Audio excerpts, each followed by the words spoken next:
hai người yêu nhau. Một thời gian sau, ngọn lửa đam mê và cuồng nhiệt sẽ bị giảm bớt.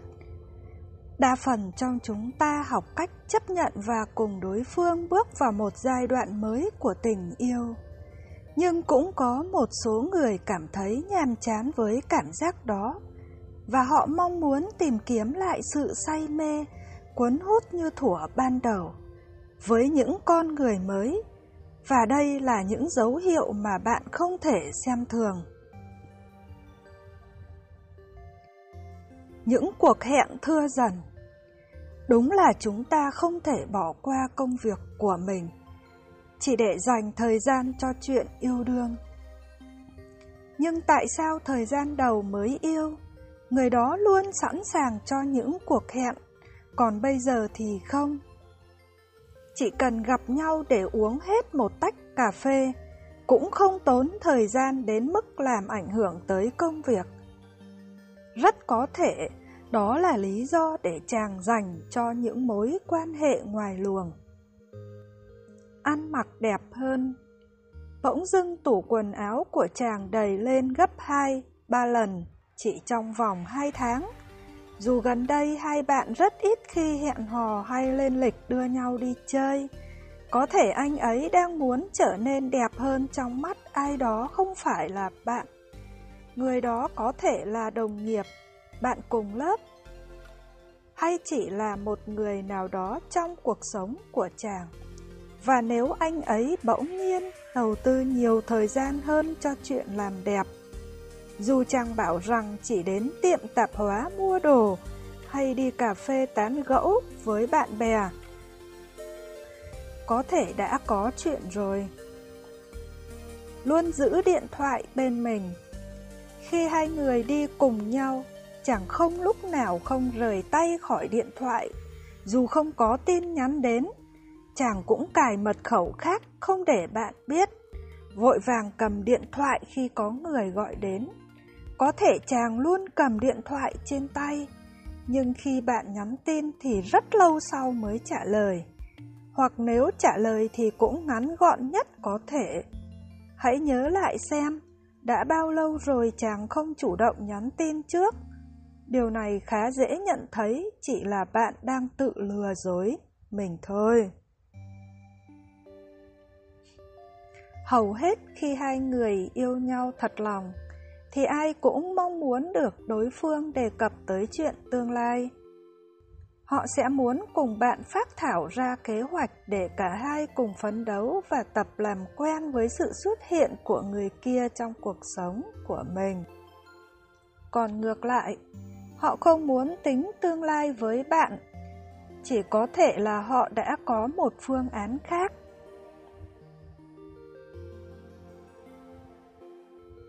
Lúc nào cũng bắt bạn phải đợi. Tất nhiên, khi bạn trách hoặc giận dỗi thì anh ta sẽ viện ra đủ các mọi loại lý do để giải thích cho hành động của mình.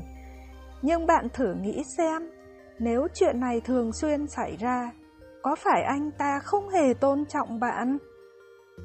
Đó hẳn là lý do chính.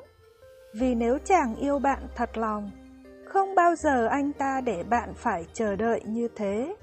Nếu hành động này thường xuyên diễn ra, bạn hãy cân nhắc đến việc tìm một đối tác mới thôi. Không muốn giới thiệu bạn với gia đình.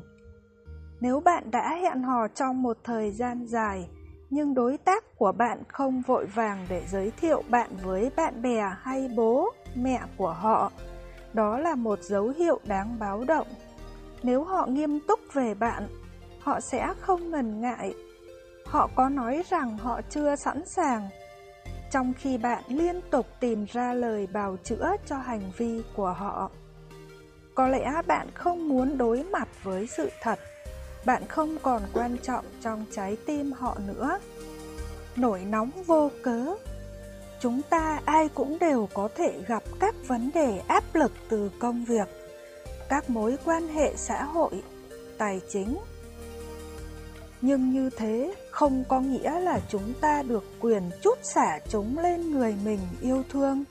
Nếu người ấy thường xuyên tìm cách trút bực dọc lên với bạn, bạn cần một cuộc hội thoại để cùng gỡ các vấn đề mà người ấy đang mắc phải. Đôi khi, chỉ vì người ta quá chán ghét bạn và muốn tìm cớ để kết thúc nên mới hành xử vô lý như vậy thôi. Không muốn bàn tới chuyện tương lai.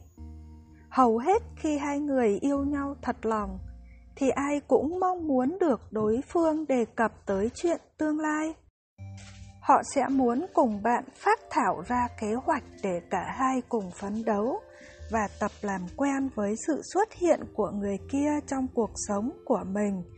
Còn ngược lại, họ không muốn tính tới tương lai với bạn, chỉ có thể là họ đã có một phương án khác. Chàng có thể nhiều bạn bè là phụ nữ. Điều này không có gì là bất thường nếu từ xưa tới nay vẫn luôn như vậy.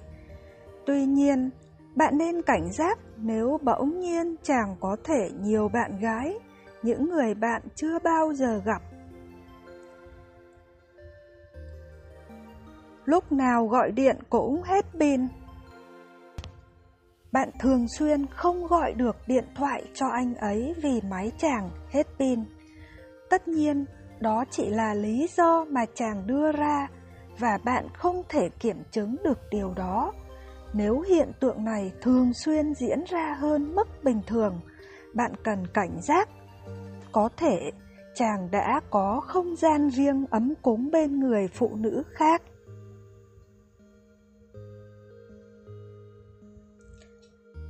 Chàng từ chối đi chơi với bạn bè của bạn. Bỗng nhiên chàng tỏ ra xa cách với bạn bè của bạn. Thậm chí khi bạn rủ anh ấy đi cà phê, chàng cũng tỏ ra miễn cưỡng đồng ý.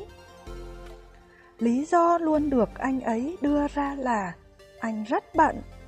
Nếu bạn để chàng lại với công việc và đi chơi một mình, rất có thể bạn đang tạo điều kiện để anh ấy có thời gian với những mối quan hệ ngoài luồng của chàng đấy nhé.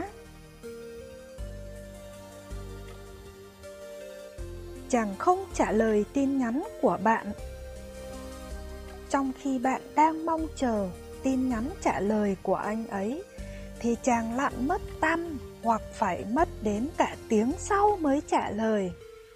Nếu chàng đang bận thì điều đó có thể được tha thứ, nhưng bất ngờ là khi bạn bấm máy gọi cho chàng, chuông vừa reo anh ấy đã bắt máy ngay và nói những lời ngây ngô chẳng liên quan. Rất có thể chàng đang nhắn tin cho người khác và vô tình trả lời điện thoại của bạn mà không biết. Nếu hiện tượng này diễn ra thường xuyên, rất có thể dự đoán chàng đang có người khác là chính xác. Nếu hành động này thường xuyên diễn ra, bạn nên cân nhắc đến việc tìm một đối tác mới thôi. Nếu chàng mắc phải một hoặc nhiều trong những dấu hiệu dưới đây, hãy cảnh giác. Có thể chàng đang lừa dối bạn đấy nhé.